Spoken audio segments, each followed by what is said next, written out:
Welcome back to SK classes. आज के इस वीडियो में कवर करेंगे क्लास 11th इकोनॉमी मतलब अर्थशास्त्र का complete question paper with solution. आप लोग का बहुत ज्यादा कमेंट था कि सर आप आर्ट्स और कॉमर्स वाले बच्चों के लिए वीडियोस नहीं बनाते हैं। तो नहीं, ऐसी कोई बात नहीं है, हम वीडियोस बनाते हैं। देखो, आपका एग्जाम स्टार्ट नहीं हुआ, हमारी तबीयत पहले ही खराब हो गई, लेकिन कोई बात नहीं, हमसे जैसे भी होगा, जितना होगा उतना हेल्प करेंगे और आप प्लीज उन सारे क्वेश्चंस को अच्छे से करते जाइएगा। तो बिना टाइम वेस्ट किए करते हैं वीडियो को शुरू। मैं पहले आपको दिखा देता हूं। देखो, इस प्रकार से रहेगा आपका प्रश्न पत्र और आज हम क्वेश्चन नंबर 1 से मतलब यहां से पूरा कवर करेंगे। आगे बढ़ते बढ़ते इन सभी क्वेश्चंस को बहुत अच्छे से देखने वाले हैं और जाकर के प्रश्न क्रमांक 23 तक का संपूर्ण आंसर कवर अप करेंगे। देखिए स्टूडेंट, आपका प्रश्न पत्र कुछ इस प्रकार से रहेगा एंड यहाँ पर स्पष्ट रूप से सबसे पहले आपको रोल नंबर फिल करना है। इसके बाद यहाँ पर लिखा है कक्षा 11वीं अर्धवार्षिक परीक्षा वर्ष 2025-26 economy arts and commerce group वाले बच्चों के लिए है। जिन्होंने इकोनॉमी सब्जेक्ट लिया है इस वीडियो को बहुत अच्छे से देख सकता है। जो आपके इकोनॉमी का प्रश्न पत्र रहेगा वो हिंदी और अंग्रेजी दोनों भाषा में रहेगा। टोटल 80 नंबर का हमारा पेपर रहेगा और समय हमें 3 घंटे दिए जाएंगे। हमारे एग्जाम में 23 प्रश्न पूछा जाएगा और 8 पेज का हमारा क्वेश्चन पेपर रहना है। आगे बढ़ते हैं तो यहाँ पर वेरियस प्रकार के इंस्ट्रक्शन मौजूद हैं। जैसे सभी प्रश्न को हल करना अनिवार्य है। 1 से लेकर के 5 तक जितने भी क्वेश्चंस रहेंगे वो सभी 1 नंबर के रहेंगे और टोटल 32 क्वेश्चंस देखने को मिलेगा। फिर आगे कुछ 2 अंकीय, कुछ 3 अंकीय और कुछ 4 अंकीय क्वेश्चंस रहने वाले हैं। देखिए, एंड सेम अगर आप इंग्लिश मीडियम के हैं तो इंग्लिश में इंस्ट्रक्शन को ध्यान से देख सकते हैं। तो चलो अब हम करते हैं फटाफट अपने वीडियो को शुरू। देखो, यहां पर लिखा है प्रश्न क्रमांक 1 और प्रश्न क्रमांक 1 कह रहा है कि सही विकल्प चुन करके लिखो। पहला नंबर कहता है कि आंकड़ों को तालिका के रूप में प्रस्तुत करने की प्रक्रिया क्या कहलाती है। अगर हम आंकड़ों को तालिका के रूप में रखते हैं तो इसे सारणी कहा जाता है एंड इसका सही आंसर ऑप्शन नंबर द सारणीयम हो जाएगा। हमारा दूसरा नंबर कह रहा है कि कोई उपभोक्ता कीमत सूचकांक में किस परिवर्तन को मापता है। तो अगर कोई उपभोक्ता होता है कीमत सूचकांक को खुरदरा कीमत में मापता है। खुरदरा मतलब अलग अलग करके बेचना, जिसे तुम फुटकर कहते हो, ठीक है, तो उससे मापता है। आगे हमारा तीसरा नंबर कह रहा है कि भारत में सर्वप्रथम रेलगाड़ी किस वर्ष चलाई गई थी। तो भारत में सबसे पहले रेलगाड़ी चली थी 1853 में और ये चली थी मुंबई से ठाणे के बीच, ये भी ध्यान रखिएगा। आगे हमारा नेक्स्ट क्वेश्चन कहता है चौथा नंबर, उदारीकरण का उद्देश्य क्या है। तो उदारीकरण का मतलब होता है उद्योग एवं व्यापार पर प्रतिबंध में कमी। बिल्कुल सही बात है, ये होता है। नेक्स्ट कहता है कि उद्योग एवं व्यापार के प्रतिस्पर्धा अधिक प्रतिस्पर्धा बनाना। हाँ, ये भी सही है, ये भी होता है। अब देखो, दोनों सही है ना, तो दोनों अगर आंसर सही होगा तो उपरोक्त सभी लगा दो चुपचाप, है ना। इस प्रकार से हमें आंसर को फाइंड करना है। सपोज करो हमें ये भी नहीं पता, लेकिन अगर दो हमें पता है कि हाँ ये दोनों तो होता है तो हम इसमें टिक करेंगे। आगे हमारा 5वां नंबर कह रहा है कि भारत में ग्रामीण बेरोजगारी का प्रकार है। किस प्रकार से हमारे भारत देश में बेरोजगारी देखने को मिलती है। तो हमारे यहाँ मौसमी बेरोजगारी ज्यादा है। जैसे अभी धान की फसल कटने वाली है ना, तो अभी सब लोग अपने अपने काम में लगे रहेंगे और जैसे ही फसल खत्म हुआ तो हो गए घूमेंगे, है ना। वो जो कमाए रहेंगे उसी को खाएंगे, फिर जैसे ही फसल आएगा काम में लग जाएंगे। तो इसे कहते हैं मौसमी बेरोजगारी। 6वां नंबर कहता है कि केंद्रीय प्रविधि का सर्वाधिक लोकप्रिय माप क्या है। तो यहाँ पर आपको लगाना है मध्यिका, बहुलक, समांतर माध्य, इनमें से कोई नहीं। तो इसका सही आंसर हो जाएगा आपका समांतर माध्य अर्थात ऑप्शन नंबर 7। नेक्स्ट क्वेश्चन कहता है 7वां नंबर, वर्ग अंतराल 50 और 60 दिया है तो इसकी निम्न सीमा क्या होगी। तो वर्ग अंतराल की निम्नतम सीमा 50, 55, 60, 45 लिखा, तो इसमें सबसे कम तो 50 है, तो इसका सही आंसर 50 हो जाएगा। अच्छा, मध्य की सीमा पूछता तो 50 और 60 के बीच में क्या बीचों बीच आएगा, 55 आएगा, 55 हो जाता। उच्चतम सीमा 60 हो जाता। ये चीज ध्यान रखिएगा। सेम क्वेश्चन इंग्लिश में अवेलेबल है। Question number first, choose the correct options, ठीक है। एंड यहाँ क्वेश्चंस देख लो। The process of presenting data in the form of table is called. तो इसका सही आंसर हो जाएगा आपका टेबुलेशंस, ये टेबुलेशन, ठीक है, ये आपका सही उत्तर हो जाएगा। दूसरा नंबर हमारा क्या कह रहा है, हमारा दूसरा नंबर कह रहा है which change does the consumer price index मतलब CPI मेजर। तो यहां पर आपको हो जाएगा रिटेल प्राइस, ठीक है। तो इस प्रकार से आपको इंग्लिश में भी आंसर टिक करना है। आगे मतलब अगर आप इंग्लिश मीडियम के हो तो करना है मेरे भाई, है ना। नेक्स्ट हमारा तीसरा नंबर कहता है कि in which year did the first train run in India. तो 1983। नेक्स्ट कहता है the object of liberalisation is, तो all of the above. Next हमारा कह रहा है 5वां number, which type of rural unemployment exist in India. तो यहां पर आपको लिखना है सेशनल अनएम्प्लॉयमेंट।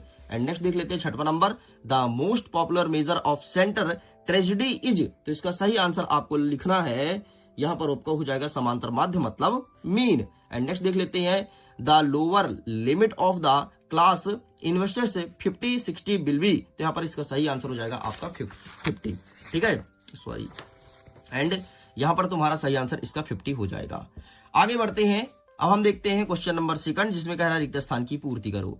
पहला नंबर कहता है कि संकलन डैश डैश डैश का उदाहरण है, तो संकलन आपके सांख्यिकीय का उदाहरण है, तो आपको यहां पर क्या लिखना है, सांख्यिकीय, सांख्यिकी, ये सांख्यिकी, ठीक, ये लिखना है। नेक्स्ट कहता है कि भारत में जनसंख्या संबंधी आंकड़े कौन प्रस्तुत करता है, तो इसका काम है SCO का, सिंपल सर्वे ऑर्गेनाइजेशन, ठीक है।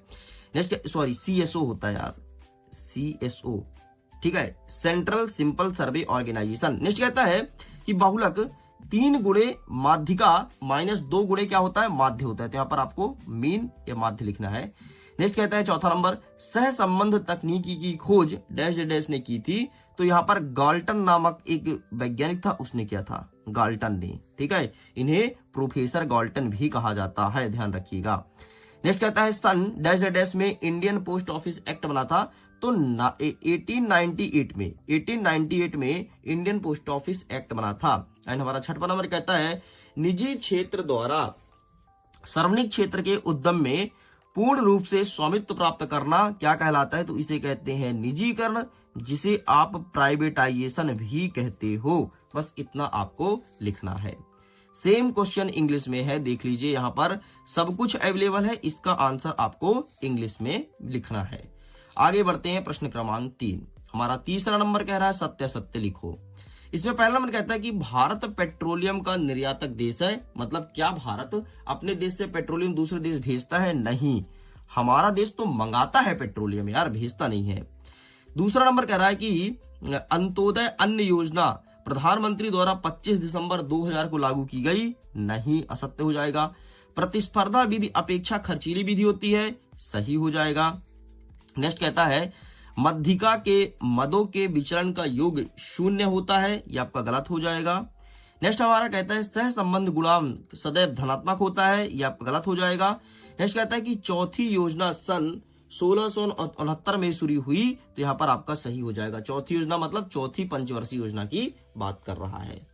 आगे बढ़ते हैं, नेक्स्ट प्रश्न क्रमांक 3, राइट ट्रू और फॉल्स, ठीक है, तो आपका first wrong, second wrong, third आपका truth, fourth wrong, fifth true wrong and sixth आपका ट्रूथ हो जाएगा। बाकी एक एक चीज ऊपर लिखा है। आगे बढ़ते हैं प्रश्न क्रमांक 4 की तरफ। इसमें कह रहा है कि सही जोड़ी को मिलाइए। सबसे पहले कहता है उपनिवेशवाद, तो इसका सही आंसर क्या होगा, उपनिवेशवाद से आप मिलाओगे सन 1944 हो जाएगा पहले का। दूसरा नंबर कहता है नई आर्थिक नीति, जिसे तुम LPG के नाम से जानते हो, LPG, लिबराइजेशन, प्राइवेटाइजेशन, ग्लोबलाइजेशन, तो ये हो जाएगा 1991। नेक्स्ट कहता है सहकारी समिति, तो ये हो जाएगा आपका कृषि शाख। नेक्स्ट कहता है जैविक खेती, तो यहां पर आपको लिखना है बायो फार्मिंग। नेक्स्ट आपका कहलाएगा निर्देशन, तो इसका सही आंसर हो जाएगा पक्षपात त्रुटि, ये हो जाएगा। एंड नेक्स्ट आपका अंतिम कहता है सारणी का मुख्य अंग, तो यहां पर हो जाएगा आपका कलेवर। इस प्रकार से आपका ये होता है कंप्लीट। सेम अगर आप इंग्लिश मीडियम के हैं तो सारे क्वेश्चन को इंग्लिश में देख लीजिए, यहां पर मेंशन किया गया है। चलिए स्टूडेंट्स, अब हम आगे बढ़ते हैं और नेक्स्ट क्वेश्चन को कवर करते हैं। नेक्स्ट हमारा प्रश्न क्रमांक 5 कह रहा है कि एक वाक्य में उत्तर लिखो। मार्शल के अनुसार अर्थशास्त्र कैसा विज्ञान है, तो मार्शल कहते हैं कि अर्थशास्त्र कुछ और नहीं बल्कि एक समाज का विज्ञान है, मतलब सामाजिक विज्ञान है, तो यहां पर आपको सामाजिक लिखना है। नेक्स्ट कहता है 2 या 2 से अधिक समूह अथवा श्रृंखला के बीच स्थित संबंध को क्या कहते हैं, तो इसे कहते हैं सह संबंध। ठीक है, 2 या 2 से अधिक बीच है ना, इसलिए सह संबंध, तो आपको यहां पर सह संबंध लिखना है। नेक्स्ट कहता है देश विभाजन के फलस्वरूप एक प्रमुख समस्या क्या थी, तो यहां पर कच्चे माल का अभाव था। क्या था, कच्चे माल का अभाव, कच्चे माल का अभाव, बस ये चीज आपको लिखना है। आगे बढ़ते हैं, चौथा नंबर कह रहा है कि उदारीकरण एक उपाय लिखिए, तो उदारीकरण का एक उपाय लिखो। उदारीकरण एक उपाय लिखिए, इस क्वेश्चन में थोड़ी कुछ मिस्टेक है, समझ नहीं आ रहा, ठीक है, तो अभी इसको स्किप करते हैं। नेक्स्ट कहता है कि सर्व शिक्षा अभियान कब स्टार्ट किया गया था, तो 2001 में स्टार्ट हुआ था। ठीक है, इसमें भी कुछ थोड़ी मिस्टेक है। उदारीकरण एक उपाय लिखिए, ये कुछ क्वेश्चंस क्लियर नहीं बैठ रहा, ठीक है, इसे हम बाद में क्रॉस चेक करेंगे। नेक्स्ट कह रहा है कि भारत में जनगणना कितने वर्ष में की जाती है? 10 वर्ष के अंतराल में होती है ना, जनगणना 10 वर्ष के अंतराल में होती है। एंड नाबार्ड की स्थापना कब की गई? तो 1982 में नाबार्ड की स्थापना की गई। इस प्रकार से आपका ये होता है कंप्लीट। ठीक, तो एक क्वेश्चन में डाउट है, इसको हम बाद में आउट करेंगे, है ना। चलो, यहां से स्टार्ट होता है हमारा प्रश्न क्रमांक 6। अब फटाफट एक एक क्वेश्चन का आंसर देखने वाले हैं। सबसे पहले देख लीजिए, हमारा प्रश्न कहता है कि अर्थशास्त्र आप क्या समझते हैं, अथवा कह रहा है कि समाज को अर्थशास्त्र के अध्ययन से क्या लाभ होता है। तो चलिए देखते हैं इसका सही आंसर क्या होगा। तो ये रहा है आपके सामने कि अर्थशास्त्र आप क्या समझते हैं, आप इसका स्क्रीनशॉट ले लीजिए। एंड नेक्स्ट आपका ये रहा, समाज में अर्थशास्त्र के अध्ययन क्यों महत्वपूर्ण है। आगे बढ़ते हैं, प्रश्न क्रमांक हमारा 7वां क्या कह रहा है कि प्राथमिक आंकड़ों को परिभाषित करना है, ठीक है, प्राइमरी डेटा को डिफाइन करना है। और अथवा कह रहा है कि प्राथमिक समंक व द्वितीयक समंक की विशेषताएं लिखिए। इंग्लिश में आप क्वेश्चन को देख लीजिए। तो आइए देख लेते हैं कि प्राथमिक आंकड़े और प्राथमिक समंक कहां मिलेगा। तो ये रहा इसका आंसर। ठीक, ये चुपचाप लिख देना, ये प्राथमिक आंकड़े को परिभाषित कीजिए, टेक अ स्क्रीनशॉट, ठीक है। एंड आपका नेक्स्ट जो पूछा है क्वेश्चन, तो ये रहा प्राथमिक समंक की विशेषताएं और दूसरी समंक की विशेषताएं, ठीक है। तो यहाँ पर क्या पूछा है? विशेषताएं पूछा है ना, तो बस यही तुम्हें लिखना है। आगे बढ़ते हैं, 8वां नंबर कह रहा है निम्नलिखित सारणी में एक कारखाने में 10 मजदूर की दैनिक आय कुछ इस प्रकार से है, ठीक है। यहाँ पर ए बी सी का आय लिखा है, देख लो, ए इतना कमा रहा है, बी इतना, सी सी डी ई, ये सब कुछ लिखा है। तो कहता है कि इनका समांतर माध्य में फाइंड करना है, ठीक है। एंड इसी के अथवा क्या कह रहा है कि एक आंकड़े दिया है, इसका बहुलक की गणना करना है। देख लो कुछ इस प्रकार से दिया है, ये वर्ग दिया है और ये आवृत्ति दिया है। तो इस ऊपर वाले का निकालना है समांतर माध्य और नीचे वाले का हमें निकालना है बहुलक। तो आइए देख लेते हैं कि इसका सही आंसर क्या हो जाएगा। तो ये रहा है आपके सामने सबसे पहले समांतर माध्य वाला, टेक अ स्क्रीनशॉट, ठीक है। इस प्रकार से पहले आपको टेबल ड्रॉ करना पड़ेगा। इसके बाद बस छोटा सा चिंटू सा फॉर्मूला इस फॉर्मूला रख देना, तुम्हारा आंसर आ जाएगा। नेक्स्ट हमारा क्या कहता है, नेक्स्ट हमारा ये रहा बहुलक वाला, तो इसका भी फोटो क्लिक कर लीजिए, ठीक है, ये भी होता है कंप्लीट। आगे बढ़ते हैं स्टूडेंट नेक्स्ट क्वेश्चन की तरफ। नेक्स्ट हमारा प्रश्न क्रमांक 9 कह रहा है कि प्रश्नावली और अनुसूची में अंतर बताइए। और यहीं पर अथवा कह रहा है कि प्राथमिक समंक एवं द्वितीयक समंक में अंतर स्पष्ट कीजिए। तो प्रश्नावली और अनुसूची में अंतर, तो ये आइए दिखा देते हैं आपके सामने। तो सबसे पहले अथवा वाला देख लो, प्राथमिक समंक द्वितीयक समंक, ठीक है, और प्रश्नावली अनुसूची उसी जस्ट ऊपर दिया गया है, टेक अ स्क्रीनशॉट। अच्छा सुनो, इसका पीडीएफ भी डाउनलोड कर सकते हो। पीडीएफ का लिंक मिलेगा वीडियो के डिस्क्रिप्शन बॉक्स में। और अगर आपके घर में कोई छोटे भाई बहन है, अगर क्लास 10th में है और अपने ड्रीम को पूरा करना चाहते हैं, क्लास 10th को बहुत अच्छे से पढ़ना चाहते हैं, तो मिडिल एजुकेशन उनके लिए लेकर के आया है टॉपर सीरीज। जी हाँ, टॉपर सीरीज वर्ष 2026। इसमें A to Z एक एक सब्जेक्ट की तैयारी कराई जाएगी।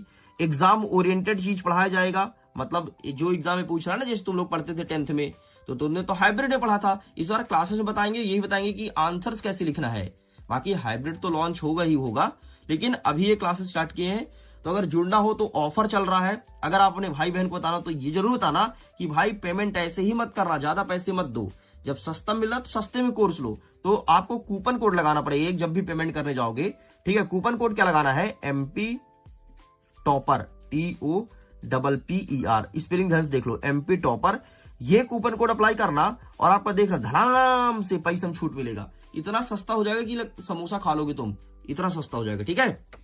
तो चलो भाई आगे बढ़ते हैं। नेक्स्ट हमारा 10वां नंबर कह रहा है कि सह संबंध का अर्थ बताइए। और यहीं पर अथवा कह रहा है कि कार्ल पियर्सन के सह संबंध गुणांक के दोष बताना है, ठीक है। कार्ल पियर्सन के सह संबंध गुणांक के गुण एवं दोष को बताइए। तो आइए देख लेते हैं फटाफट इसका सही आंसर क्या होगा। तो ये आपके सामने इसका आंसर रहा, ठीक। सबसे पहले सह संबंध का अर्थ और कार्ल पियर्सन के सह संबंध के गुण एवं दोष, ठीक, इस प्रकार से आपको लिखना है। आगे बढ़ते हैं, प्रश्न क्रमांक 11 कह रहा है कि भारत में औपनिवेशिक शासन की आर्थिक नीतियों का केंद्र बिंदु क्या है और उन नीतियों पर क्या प्रभाव हुआ। यहीं पर अथवा कह रहा है कि हरित क्रांति क्या है, इसे क्यों लागू किया गया एवं इससे किसान को कैसे लाभ पहुंचा। ये प्रश्न पूछा है। तो ये रहा प्रश्न क्रमांक 11 का उत्तर। सबसे पहले औपनिवेशिक वाला देख लो, ठीक है। फिर क्या पूछा अथवा में? हरित क्रांति। तो ये रहा आपके सामने हरित क्रांति, टेक अ स्क्रीनशॉट। आगे बढ़ते हैं, प्रश्न नंबर 12 कह रहा है कि आयात प्रतिस्थापन किस प्रकार से घरेलू उद्योग को संरक्षण करता है। यहीं पर प्रथम कहता है कि आयात प्रतिस्थापन क्या है, समझाइए। तो आइए देखते हैं आयात प्रतिस्थापन वाला। सबसे पहले क्या है समझाइए, ये देख लो।